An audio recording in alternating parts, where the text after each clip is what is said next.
All right, on the Zoom with me is Connie Sgarbossa from See You Space Cowboy. You got a new track out, To the Dance Floor for Shelter, featuring Courtney from Spiritbox. A lot going on with this opening, but I'm so thrilled to talk to you because this song kicks a whole lot of ass, and I want to know how the creation of this specific track came for you guys. So basically, like we had been writing with Isaac from Knock Loose, and we were just kind of like playfully like throwing around the ideas of like features and stuff, not paying like too much mind to it. And we had written this song that's kind of like anthemic, almost like callbacky to like mid 2000s emo. And in my head, I'm like, oh, it'd be great to like get Courtney on a track. I think that'd be really cool to have like a switch of a voice as the second piano part comes back in. Um, and I just like DM'd her like the night after we wrote it, and she was like, "Yeah, I'm down. Like, let's like do it." I I know a lot of people think it's like some like industry like fucking thing, but whatever. But like it was like literally just like homies doing stuff together kind of thing. That's so cool. The DIY approach of the hardcore scene right now, it stems back, like you said, to the early days, with what you're going for in this song. But it is really cool to see how like natural progressions of these features work. What was did you were you in the same studio together, or how did the recording process go? Oh no, so basically I asked her and she's like, yeah, I'm totally down. That'd be great. I would love to do that. And we wrote the part and we Matt Squire produced and engineered this record. He's done like Panic at the Disco, like All Time Low, like et cetera, 303. And we wrote a melody just like as like a what we thought would be cool, and she was kind of like, oh yeah, like I really like this, like do this like this. And I wrote that trade off scream like part of that breakdown, like kind of being like, it'd be really cool if you wanted to do this kind of like a throwback thing. And she was like, yeah, absolutely, I would love to do that too. So it was like really like just really streamlined, like really cool process. Because there's two roads with features. You either like write something for them, or you like just give them the part to like go off. Like when we had Keith Buckley on track, like, we didn't write anything from him. We're like, I want your interpretation of like this part on our last record. But with this, it was kind of like a specific kind of vibe. So, you hand it out to someone, you're like, I really hope you like this. I really hope you're into this like melody that we wrote and this like the end breakdown. Like it was like really pertinent in my mind that we did like a screaming duet kind of at the end of the song. So I was like really stoked that in the end everything was like good and she was down to do it all. Yeah, it comes out amazing, and the video for it. I was watching an interview you did with Craig Reynolds, and where you talked about working with Max, who, like you said, worked with Panic at the Disco, and adding like a 1930s swing type of vibe to the music in this album. And when you just hear the one song, you're like, oh wow, this is a unique song. But you hear like the rest of the EP right now, it all kind of flows together. What how I guess is the proper question of how do you infuse that swinger music into the hardcore, the music that you guys make? So basically, like this album started as like a visual look in my mind because I'm like a creative director for visuals for like bands as well as Cowboy.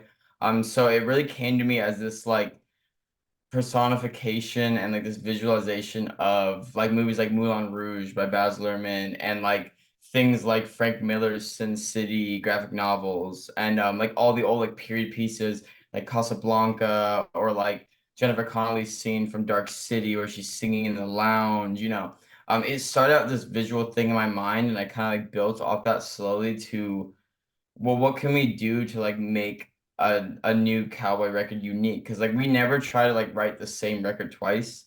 Every record we've ever done has been something different, and we're always adding something new. So in my head, when I had this like, it's like we can like throw little bits of like swing and stuff like that into it, but we're not gonna write a whole album that's like very like swing oriented. So in my head, I was like, well, what other dance music is really cool that like I grew up loving, and it was mid 2000s indie dance rock stuff, Sure. you know, Two Door Cinema Club, Tokyo Police Club, Block Party. So that really became a thing of like we'll put little elements in there, we'll commit, we'll do these like we'll compose these like jazz lounge songs as the interludes, but we'll also like infuse like a little bit of like that the indie sleaze that we grew up with in high school. That was really important to me. So it kind of became this amalgamation of like taking from these past elements a lot visually and bits musically and combining them with like these other things that we've loved as post-hardcore and this like indie dance rock and all these things into like one amalgamation. Because for Cowboy it's always been like we are gonna do what we want. At the end of the day, we're never gonna write the record that people want to hear or that like people like might think is the next evolution. It's kind of just like, well, what do you want to do? Oh, we all liked this stuff back in the day. So like let's like find a way to like add that into like the whole picture of like what Cowboy is, like this ultimate reflection of like who we are as people. Yeah, when I listened to all of your records, which I couldn't stop myself from listening. Like it was difficult. I had other interviews I had to do this week, and they suffered greatly because I could not listen to anything other than Cowboy because it like brought me back to I graduated high school in 2007. So like we're similar ilks with the age of like um people would say like screamo would be Yeah. like the term that people use, but like early under oath, Dillinger, Escape Plan, really, you hit hard. You had Keith Buckley from Every Time I Die on the last record. So it was just so cool to see this like brought back this the sound that sounds like, for lack of a better term, childhood, I guess. Yeah, I mean, I totally get you because like for me, like I graduated in like 2013. So like for me, like being like a teenager and discovering like Blood Brothers and at the drive-in, but also like being able to listen to like Emery and like early Under Oath and like everything had like come and gone at that point. So like it was kind of just all there for me to absorb, or like listening to like bands like Orchid or like Jerome's Dream or Seisha. Like everything was kind of there for the taking for me in like high school and stuff. So I just like absorbed it all into this like thing of like hardcore, like pure hardcore has always been important to me. Like, like your Kickback, your Bulldoze, your Refuse, like it's always been important to me. But I gravitated more towards bands like at the drive-in and stuff like that. Because this idea of like taking what hardcore was and like twisting it and like changing it into this like ultimate creative expression was always so interesting to me. And like that's like what we try to do with Cowboy, where like we exist in the hardcore scene and our shows are kind of like hardcore shows. People stage diving all over each other, big pileups and like people mock crowd killing, blah blah blah. But we always try to like do this weird amalgamation of like what I feel like those bands are really doing back in the day. This cool combination of pushing what hardcore was and what it can be moving forward, while like maintaining that ethos and that like that drive that like created punk and hardcore in the first place. So there's like, I'm gonna do this. It might be weird. It might not be what the mainstream wants. It might not be what people want to hear on the radio, but like that's what we're gonna do because that's what hardcore is kinetic. It has to evolve. Um, and so I always like grasp onto that notion when it comes to like making like music that like I want to make. There's one thing that also I've noticed and I really appreciate because I'm a big full album sit down listen. Well, not sit down all the time, but you know what I mean? Like just play Yeah. it front to back with a record. And you guys have always done that with the records that they have transitions in there, the songs, that combine. When you look at I'm sorry, I blanked on the name because I'm sometimes really bad at this, but Respite for a Tragic Tale goes right into Silhouettes in Motion. Like that's just a cool transition that you'd only be able to get if you're listening to the record. Um, is record writing more important to you guys than just making singles? Absolutely. I mean, the landscape of like modern music is you have to release a bunch of singles. But like we definitely fought really hard to release like Respite and Silhouettes as like a double video at the same time because to us it was really important that like people understand like we wrote this with it wasn't just like put this here and put this next. It was like we wrote that with the direct intention of like that goes into that. Because like we're not a band that does like a lot of just like we're gonna write a one-off and just be like that's it. We do like writing albums, and I do like collections of music that reflects a moment in time. And like that's like even tying back to how we change our sound every record in like ways is because like it our album should always reflect what the band members are like at that time. And that's like all it should reflect. It should reflect you as a creative entity at that time. So like the idea of an album is really important to me. But also like the idea of an EP is really important to me too, because like it could be like, hey, there's a little transitional thing like we did with the split we did with If I Die First. That was like our first little like toe dip into like melodic clean singing and stuff. But like ultimately like it should be like these little moments in time that reflect like this is where I was in 2019, this is where I was in 2021, and this is where I am in 2023 when we recorded this record. What would you say is the biggest reflection of you within the album? The biggest reflection of me within the album is like kind of like coming out of like my like drug addiction and alcohol addiction to like creating and to being able to create something that like expands beyond just like this is my personal confessional diary for like what I am dealing with at the time, like it was with our last record. This record to me really like reflects as like this is what I am capable of, like not to like be egotistical, but like since like from inception, this has kind of been like the record that like I've been like conceptualizing as like something that like I think would be really cool. Following through with that and not having things dragging me down like I had with the last record, and being able to create a full expression visually and musically this time is really important to me. So that's like what it reflects most for me personally in my life. What is the because you said you're a visual artist for other bands and stuff, so obviously you're going to put full effort into yours on this, and the first couple of videos for it have that, the 30s swing. What is the theme of the is there going to be like for lack of a better term, like the Lumineers, they did something for their album 3, where like their first 7 or the whole album was all videos, and it was like a movie telling the story of these 3 people. Is that something that we're going to see with this record, or I what's the game mean, plan? I would love to have done that with this record. There are many things I love. Of course, like reality and budget constraints and la-di-da-di da, always will hold things back.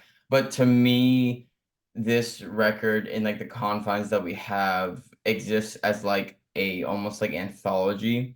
The main theme of this record is like love and betrayal and sex and lust and indulgence and catharsis and like really feeding into everything. So it covers all these things from relationships to promiscuity to dancing to like as a metaphor for like what hardcore is to me and has always been. Like I go to shows because the world's collapsing around me and I need this tonight. I need to go and just like get all these feelings out of me. And it exists like in an anthology in that way, as in every single song tells a different story of different characters and things going on. Similar to like I said with Frank Miller's Sin City, you create a character, you create a city, and then you have all these individual characters interacting within that city. And that was like a big thing for me when coming to this record was like, how do you encapsulate this visual? How do you encapsulate this whole notion? And it came down to this sort of like noir antholic thing of telling this tale of like putting myself in each of these characters and putting myself in like these situations that I have been in each of these songs, but telling it as like this more visually enticing poetic way of like this throwback to like an era that a lot of media romanticizes and a lot of cool renditions have been done, and kind of feeding into that as like a way to like tell my own tale without being like, I did this, I did that, I am this, I am that. And like that was like a big part of like this record for me and feeding into that visual identity. I gotta be honest, that is the most refreshing answer that I've gotten in like several interviews with people. Thank you for being so genuine with like what do you how you feel creatively, because that I feel is something that, in the day and age right now, where it kind of seems like bubble gum, throw it away, TikTok, it's like you got 20 seconds to get people's attention. To be able to sit down and put that much effort into it is very refreshing. Well, thank you. I mean, I feel like it comes down to like this marriage I have with the albums that I grew up loving. And it may be this thing where like forever I've shot myself in the foot, but I'm much more interested in creating these albums that you can have as an experience, as opposed to like maybe like having something that's like, this is a banger chorus you can put on TikTok and get really, really big for like your 30 seconds of fame. Um, it's just more important to me to create something that like people might look back on, 10 years later and be like, that was a really cool album. That was something that's really important at the time. Not like that was a really good like chorus that you could like sing along to, and that's it. That's all it was. I think it's just like my love of like DIY hardcore, my love of like these like niche albums that is like pushed to make me covet this like notion of like experiences and moments in time more so than anything else. That's awesome. I had a chance to, heard you guys from around the corner at Aftershock this past year, and I was like, I, I was stuck doing something else for work, and I was really bummed because I was like, that is the most chaotic thing that I've heard on stage since for a long time, since Dillinger was doing their farewell tour. And Greg told the Sum 41 crowd that was right next to us to go F themselves, which was an amazing moment. But you're going to be out on tour now with Greg's new band and the remnants of Every Time I Die, Better Lovers. Um, that tour hasn't started yet. What are you most anticipating for it? I'm mostly going into it with just like a delightful fascination because like of course like if you listen to our band, you know that early Every Time I Die is huge for us, and Dillinger's Escape Plan is huge for us. We might not be as chaotic as we once were, but like I still hold these influences like Hot Damn, Last Night in Town, and like Dillinger's Escape Plan, pretty much entire discography, how they're able to transition between chaos and melody in my heart. So like I'm not like going into it with any like expectations. I'm just kind of going into it for an experience, which is like what I do with like most tours. Like I know that we're like a signed band and we're like and quote unquote doing the thing. But like for me, like music's always just been an experience. And for like whether it's touring with like Silverstein or touring with 18 Visions, whoever like bands that I love, um, getting to tour them is just like I go into it just being like I am just like down for this experience and like see what this is like and like see this evolution of like, these musicians that like, I personally love. Um, it's always just an adventure. Like that's like literally how I look at everything about like what this band is to me. Amazing, amazing. Before we say goodbye, can you tell us what the album name is or when it's being released or either one of those things? The album's called Coup de Grâce and it's out on April 19th, I believe. Yes, I All think right. that's That's right. Friday. I think that clocks out right on. Well, Connie, thank you so much for your time. I cannot wait to see you guys playing down in Madison on May 12th. Thank you so much for your time today. Thank you so much for having me. I really appreciate it. I had a lot of fun.